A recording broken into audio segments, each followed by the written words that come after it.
Hello friends, അസ്സലാമു അലൈക്കും. അപ്പോൾ എല്ലാവർക്കും പുതിയൊരു വീഡിയോയിലോട്ട് സ്വാഗതം. അപ്പോൾ ഇന്ന് ഞാൻ നിങ്ങളുമായിട്ട് ഷെയർ ചെയ്യാൻ പോകുന്നത് ഒരു 8 മാസം മുമ്പ് എൻ്റെ വീട്ടിൽ വെച്ച ഒരു ഓൺ ഗ്രിഡ് സോളർ സിസ്റ്റത്തെക്കുറിച്ച് പരിചയപ്പെടുത്തി തരാനാണ്. അപ്പോൾ ഇത് വെച്ചത് കൊണ്ടുള്ള ഗുണങ്ങളാണ് ഇന്ന് ഞാൻ വീഡിയോയിലൂടെ പറയുന്നത്. അപ്പോൾ എല്ലാവരും വീഡിയോ ഫുള്ളായിട്ട് കാണാം. അപ്പോൾ ഇതാണ് സോളാർ പാനൽ. ഒരു 15 പാനലുണ്ട്. ഒരു 5 കിലോ വാട്ടിൻ്റെ സോളർ സിസ്റ്റമാണ്, ഓൺ ഗ്രിഡ് സോളർ സിസ്റ്റമാണ് ഞങ്ങൾ വെച്ചിട്ടുള്ളത്. വീട്ടിലൊരു 9,000 രൂപ ഇലക്ട്രിസിറ്റി ബില്ല് വന്ന സമയത്താണ് ഞങ്ങളൊരു ഓൺ ഗ്രിഡ് സോളർ സിസ്റ്റത്തെക്കുറിച്ച് ആലോചിക്കുന്നത്.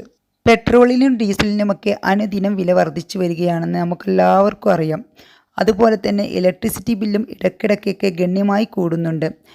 ഓരോരോ യൂണിറ്റിനനുസരിച്ചാണ് അവർ ചാർജ് ഈടാക്കുന്നത്. നമുക്കൊരു 240 യൂണിറ്റ് വരെ നമുക്ക് ചിലവാക്കുകയാണെങ്കിൽ നമുക്ക് കുറച്ച് സബ്സിഡി ആയിട്ടും കിട്ടും. ആ 240-ൽ കൂടുതൽ നമ്മൾ ഉപയോഗിക്കുകയാണെങ്കിൽ നമുക്ക് ഇലക്ട്രിസിറ്റി ബില്ല് ഗണ്യമായി കൂടും.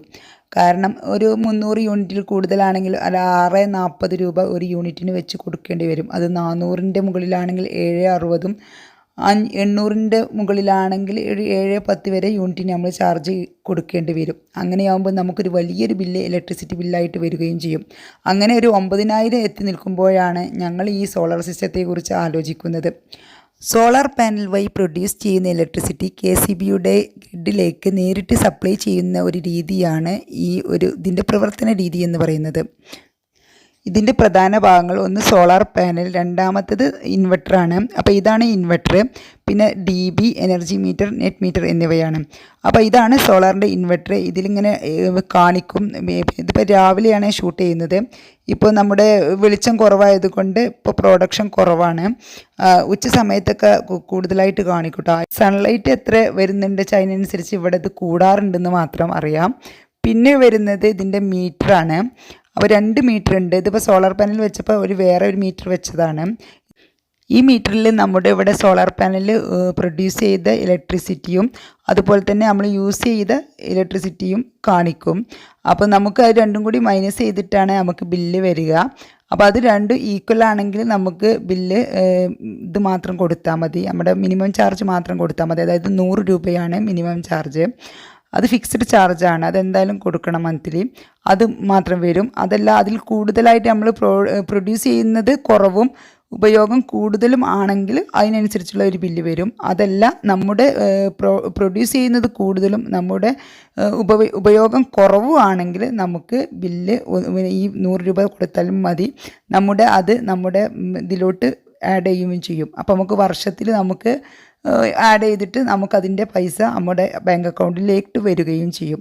ഇപ്പം ഞങ്ങൾക്ക് അങ്ങനെ ഒരു 2 മാസം കൂടുതലായിട്ട് വൈദ്യുതി കിട്ടിയിട്ടുണ്ടായിരുന്നു. പിന്നെയൊക്കെ ഞങ്ങൾക്ക് മിനിമം ചാർജ് വന്നിട്ടുണ്ട്. മഴക്കാലത്ത് മാത്രം 2 ബില്ല് ഒരു 300-ൽ കൂടുതലും വന്നിട്ടുണ്ടായിരുന്നു.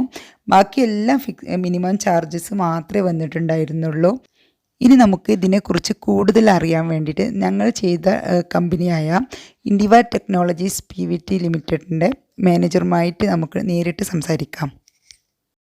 നമസ്കാരം, എൻ്റെ പേര് പ്രണവദാസ്. ഞാൻ ഇൻഡിവ ടെക്നോളജിയുടെ പ്രൊജക്ട് മാനേജറായിട്ട് വർക്ക് ചെയ്യുന്നു. ആദ്യമായിട്ട് നിങ്ങളുടെ സ്ഥാപനത്തെക്കുറിച്ചൊന്ന് പറയാമോ?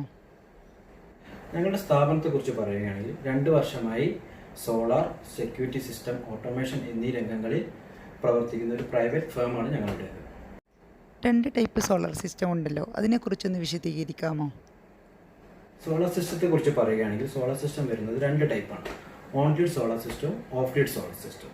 ആദ്യമായി ഓഫ് ഗ്രിഡ് സോളാർ സിസ്റ്റത്തെ കുറിച്ച് പറഞ്ഞു തരാം. ഓഫ് ഗ്രിഡ് സോളാർ സിസ്റ്റം എന്ന് വെച്ചാൽ നമ്മൾ ബാറ്ററി ഉപയോഗിച്ച് ചെയ്യുന്ന സിസ്റ്റമാണ് off grid solar system.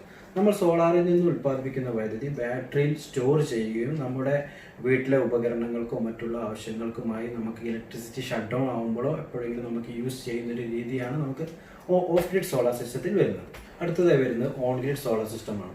On grid solar system എന്നാൽ നമ്മൾ KCB മുഖാന്തരം ചെയ്യുന്നൊരു പ്രൊജക്റ്റ് കൂടിയാണത്. നമ്മൾ പാനലിൽ നിന്ന് ഉൽപ്പാദിപ്പിക്കുന്ന വൈദ്യുതി ഡയറക്റ്റായി KCBയുടെ ഗ്രിഡിലേക്ക് പാസ് ചെയ്യുന്ന ഒരു രീതി കൂടിയാണിത്.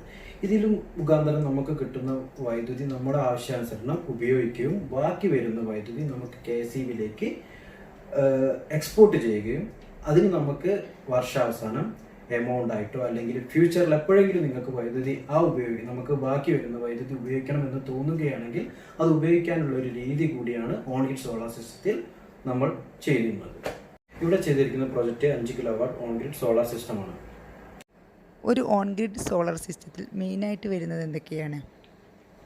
ഒരു ഓൺ ഗ്രിഡ് സോളാർ സിസ്റ്റത്തിൽ മെയിനായിട്ട് വരുന്ന കമ്പോണൻ്റ് എന്ന് പറഞ്ഞാൽ പാനൽ സെക്ഷൻ, അത് കഴിഞ്ഞാൽ ഇൻവെർട്ടർ, DB സെക്ഷനും പിന്നെ മീറ്ററുകളാണ്. സോളാർ മീറ്റർ, നെറ്റ് മീറ്റർ അടങ്ങിയ ഒരു സെക്ഷനാണ് നമ്മുടെ ഓൺ ഗ്രിഡ് സോളാർ സിസ്റ്റം. ഇതിൻ്റെയൊക്കെ വാറണ്ടി വരുന്നത് എത്ര ഇയർ ആണെന്ന് പറയാമോ? പാനലിൻ്റെ വാറണ്ടി വരുന്നത് ഒരുവിധ എല്ലാ കമ്പനികളും പാനലിന് 25 ഇയേഴ്സ് നമുക്ക് വാറണ്ടി കൊടുക്കുന്നുണ്ട്. അതുപോലെ ഇൻവെർട്ടറിനാണെങ്കിലും 5 വർഷം മുതൽ 10 വർഷം വരെ വാറണ്ടി കൊടുക്കുന്ന ഇൻവെർട്ടറുകൾ മാർക്കറ്റിൽ അവൈലബിൾ ആണ്. ഒരു ഓൺ ഗ്രിഡ് സോളർ സിസ്റ്റം നമ്മൾ വെച്ച് കഴിഞ്ഞാൽ അതിൽ നിന്ന് നമുക്ക് എത്ര വൈദ്യുതി പ്രൊഡ്യൂസ് ചെയ്യാൻ പറ്റും? അതിനെക്കുറിച്ചൊന്ന് വിശദീകരിക്കാമോ? ഒരു ഓൺ ഗ്രിഡ് സോളാർ സിസ്റ്റം വെച്ച് കഴിഞ്ഞാൽ അതിൽ 1 കിലോവാട്ട് നമ്മൾ ഇൻസ്റ്റാൾ ചെയ്യുകയാണെങ്കിൽ അതിൽ നിന്ന് ലഭിക്കുന്ന വൈദ്യുതി എന്ന് പറയുന്നത് 4 യൂണിറ്റാണ്. ഇതിൻ്റെ ഒരു കാൽക്കുലേഷൻ എന്ന് പറയുന്നത് നമ്മൾ വർഷത്തിലാണ് നോക്കുന്നത്. കാരണം ഒരു വർഷത്തിൽ തന്നെ നമുക്ക് വിൻ്ററും സമ്മറും എല്ലാം വരുന്നത് കൊണ്ട് തന്നെ നമ്മൾ ക്ലൈമറ്റിനനുസരിച്ച് സോളാർ സിസ്റ്റത്തിൻ്റെയും പ്രൊഡക്ഷനും കാര്യങ്ങൾക്കും ചെറിയ വേരിയേഷൻസും കാര്യങ്ങളും ഒക്കെ ഉണ്ടാകും. അതുകൊണ്ട് തന്നെ നമ്മൾ വർഷത്തിൽ നോക്കുമ്പോൾ നമുക്ക് വർഷത്തിലെ ആവറേജ് യൂണിറ്റ് എന്ന് പറയുന്നത് 4 യൂണിറ്റ് നമുക്ക് 1 കിലോവാട്ടിന് ലഭിക്കും. ഇപ്പോൾ ഇവിടെ ചെയ്തിരിക്കുന്നത് 5 kilowatt on grid solar system. അതുകൊണ്ട് തന്നെ 5 കിലോവാട്ട് ചെയ്യുമ്പോൾ നമുക്ക് 4 യൂണിറ്റ് പെർ ഡേ കാൽക്കുലേറ്റ് ചെയ്യുമ്പോൾ നമുക്ക് 5 കിലോവാട്ടിനനുസൃതമായി 20 യൂണിറ്റ് വൈദ്യുതി നമുക്ക് പെർ ഡേ ഉപയോഗിക്കാൻ ഇവിടെ കിട്ടുന്നുണ്ട്. ഇനി അടുത്തതായിട്ട് എല്ലാവർക്കും ഒരു ആകാംക്ഷയുള്ളൊരു ചോദ്യമാണ്, ഇതിൻ്റെ റേറ്റും കാര്യങ്ങളൊക്കെ ഒന്ന് വിശദീകരിക്കാമോ? ആസ് എ ക്ലയൻറ്റ് ഇതിനൊരു കോസ്റ്റ് വരുന്നത് എത്രയാണെന്ന് വെച്ചാൽ കിലോവാട്ടിന് 55,000 മുതൽ 80,000 വരെ നമുക്ക് ഓൺ ഗ്രിഡ് സോളാർ സിസ്റ്റം ചെയ്യുവാനുള്ള ഒരു കോസ്റ്റ് ഇപ്പോൾ മാർക്കറ്റിൽ അവൈലബിൾ ആണ്. അതായത് നമുക്ക് കിലോവാട്ടിന് 55,000 മുതൽ നമുക്ക് 60,000-നും 65,000-നും 70,000-നും ഒക്കെ ഉള്ള ഒരു സിസ്റ്റംസ് ഇപ്പോൾ മാർക്കറ്റിൽ അവൈലബിൾ ആണ്. ഈ ഓൺ ഗ്രിഡ് സിസ്റ്റം ചെയ്യുവാൻ KCBയുടെ ഒരു അപ്രൂവൽ വേണമെന്ന് പറഞ്ഞിട്ടുണ്ടായിരുന്നല്ലോ, അതിനെക്കുറിച്ചൊന്ന് വിശദീകരിക്കാമോ? KCB മുഖാന്തരം ചെയ്യുന്ന ഒരു പ്രൊജക്റ്റ് ആയതുകൊണ്ട് തന്നെ ഇതിന് നമ്മൾ ഗവൺമെൻറ് തലത്തിൽ നമുക്ക് അപ്രൂവലും കാര്യങ്ങളും ഒക്കെ എടുക്കേണ്ടതുണ്ട്. ഇത് നമ്മൾ കസ്റ്റമർ ഇതിൻ്റെ ഒരു റിസ്ക്കും അറിയണമെന്നില്ല. എല്ലാം കമ്പനി തന്നെ ഇതിൻ്റെ സ്റ്റാർട്ടിങ് മുതൽ ഇതിൻ്റെ ഫീസിബിലിറ്റി എടുക്കുന്നത് മുതൽ ഇതിൻ്റെ ടെസ്റ്റിംഗ് വരെയുള്ള പേപ്പർ വർക്കും എല്ലാ കാര്യങ്ങളും കമ്പനി തന്നെ ക്ലയൻസിന് നേരിട്ട് ചെയ്തു തരുന്നതാണ്. ഇനി ഇത് ചെയ്തു കഴിഞ്ഞതിൻ്റെ ഒരു എക്സ്പീരിയൻസ് നിങ്ങൾക്ക് നിങ്ങളുടെ തന്നെ പ്രിയപ്പെട്ട ബ്ലോഗറും ഞങ്ങളുടെ കസ്റ്റമറുമായ ശ്രീമതി സീനത്ത് തന്നെ നിങ്ങൾക്ക് പറഞ്ഞു തരുന്നതാണ്. ഞങ്ങളിവിടെ ചെയ്തിട്ടുള്ളത് 5 കിലോ വാട്ടിൻ്റെ ഓൺ ഗ്രിഡ് സോളർ സിസ്റ്റമാണ്. അവർ പറഞ്ഞു തന്നല്ലോ, അതുകൊണ്ട് തന്നെ ഞങ്ങൾക്ക് ഒരു ദിവസം 20 യൂണിറ്റിൻ്റെ പ്രൊഡക്ഷനുണ്ട്. അപ്പോൾ അതുകൊണ്ടാണ് നമുക്ക് കറണ്ട് ബില്ല് ഇത്ര കുറയുന്നത്. ഞങ്ങൾക്ക് 2 മാസം കൂടുമ്പോൾ 9,000-ന് മുകളിൽ ബില്ല് വന്നിട്ടുണ്ടായിരുന്നു. ഇപ്പോൾ ആ സ്ഥാനത്ത് ഒരു 100-ൻ്റെയും 300-ൻ്റെയും ഇടയിലുള്ള ബില്ലാണ് ഞങ്ങൾക്ക് വരുന്നത്. കൂടുതൽ മാസവും 100-110 രൂപ തന്നെയാണ് വരാറുള്ളത്. മിനിമം ചാർജ് തന്നെ വരാറുള്ളത്. ഞാൻ പറഞ്ഞല്ലോ 2 മാസങ്ങളിൽ മാത്രമാണ് കൂടുതൽ മഴ മൂടിക്കെട്ടിയ ഒരു കാലാവസ്ഥ ഇരുന്ന സമയത്താണ് ഒരു 300-350 രൂപയൊക്കെ വന്നിട്ടുണ്ടായിരുന്നത്. എന്നാൽ ഇത് നമുക്ക് എന്തൊരു ലാഭമെന്ന് ആലോചിച്ച് നോക്കിയേ. നമുക്കിതിന് ചിലവ് വരുന്നത് ഒരു 55,000 രൂപ നിരക്കിലാണെങ്കിൽ ഒരു 2,70,000-75,000 രൂപയ്ക്ക് നമുക്കിത് വെക്കാൻ പറ്റും. അപ്പോൾ ഇതിൻ്റെ മെറ്റീരിയൽസിനനുസരിച്ചാണ് ഇതിന് ചാർജ് ഈടാക്കുന്നത്. നല്ല മെറ്റീരിയൽ വെക്കുകയാണെങ്കിൽ ഇപ്പോൾ കേബിളായാലും പാനലായാലും ഇൻവെർട്ടറായാലും നല്ല കമ്പനിയുടേത് വെക്കുമ്പോൾ ചാർജ് കൂടും. അതല്ല നമുക്ക് ഒരു മിനിമം ആയിട്ടുള്ള ഒരു മെറ്റീരിയൽസ് വെക്കുകയാണെങ്കിൽ ഒരു 55,000-60,000 രൂപയ്ക്ക് ചെയ്യാൻ പറ്റും. ഞങ്ങളിവിടെ ഒരു കിലോ വാട്ടിന് 60,000 രൂപ വരുന്നതാണ് ചെയ്തിട്ടുള്ളത്. അപ്പോൾ അതിൻ്റേതായ ക്വാളിറ്റി പാനലിലും ഇൻവെർട്ടറിലും അതുപോലെ കേബിളിലൊക്കെ ഉണ്ടാകും. ഇനിയിപ്പോൾ ഇതിലും നല്ല മെറ്റീരിയൽസ് ഉണ്ട്, ഇമ്പോർട്ടഡ് ആയിട്ടുള്ള പാനലുകളും വരുന്നുണ്ട്. അതാകുമ്പോൾ ഒത്തിരിയും കൂടി ചാർജ് കൂടും കേട്ടോ. അതാണ് അവർ പറഞ്ഞിട്ടുള്ളത്. 55,000 മുതൽ 80,000 വരെ വരുന്നുണ്ട് എന്നുള്ളത്. അത് നമ്മുടെ ഇതിനനുസരിച്ച് നമുക്ക് മാറ്റങ്ങൾ വരുത്താം. അപ്പോൾ നമുക്ക് മെറ്റീരിയൽസ് ലോക്കൽ മതിയെങ്കിൽ, ലോക്കലല്ല അത്യാവശ്യം നല്ല ഒരു ബ്രാൻഡ് മതിയെങ്കിൽ നമുക്ക് ഒരു 55,000 രൂപക്കുള്ളത് കിട്ടും. അപ്പോൾ ഇതിൻ്റെ അടിയിൽ ഇതുപോലെ ഇൻഡസ്ട്രിയൽ വർക്കാണ് ചെയ്തിട്ടുള്ളത്. അപ്പോൾ ഈ ഒരു കമ്പിയുടെ മെറ്റീരിയൽസും കൂടി നോക്കുന്നുണ്ട്. ഇത് GI പൈപ്പ് ആകുമ്പോൾ ഇച്ചിരി കൂടും, അതല്ല മറ്റേ സാധാരണ ഇതാവുമ്പോൾ പിന്നെയും കുറയും. പിന്നെ ടാറ്റയുടെ ഇത് വെക്കുകയാണെങ്കിൽ കുറച്ചും കൂടി കൂടും. അങ്ങനെയൊക്കെ ആയിട്ട് നമുക്കിതിന് ചാർജ് കൂടുകയും കുറയുകയും ചെയ്യും.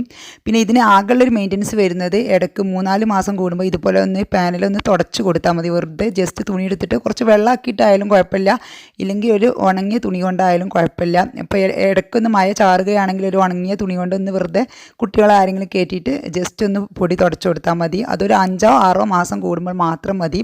അത് മാത്രമാണ് ഇതിന് വരുന്ന ഏക മെയിൻ്റനൻസ് എന്ന് പറയുന്നത്. പിന്നെ 25 വർഷം വാറണ്ടി ഉണ്ട്. വേറെ ഒരു മെയിൻ്റനൻസ് വരുന്നില്ല. മറ്റേ ഓഫ് ഗ്രിഡ് ആണെങ്കിൽ നമുക്ക് ഇടയ്ക്ക് ബാറ്ററിക്കൊക്കെ ഇത് കൊടുക്കേണ്ടി വരും, ബാറ്ററിയൊക്കെ മെയിൻ്റനൻസ് ചെയ്യേണ്ടി വരും. 5 വർഷമൊക്കെ വാറണ്ടിയിലുണ്ടാവുള്ളൂ ബാറ്ററിക്ക്. അത് കഴിഞ്ഞാൽ ബാറ്ററിക്ക് എന്തെങ്കിലും കംപ്ലയിൻ്റ് ഒക്കെ വന്നിട്ട് ബാറ്ററിയൊക്കെ മാറ്റി കൊടുത്തിട്ട് അങ്ങനെയെങ്കിലും നമുക്ക് പൈസ ചിലവാകും. ഇതിൽ അതൊന്നും ആവശ്യമില്ല. ഈ ഒരൊറ്റ ഒരു പൊടി തട്ടലിന് ഒരൊറ്റ ഒരു മെയിൻ്റനൻസ് മാത്രമേ ഇതിന് വരുന്നുള്ളൂ.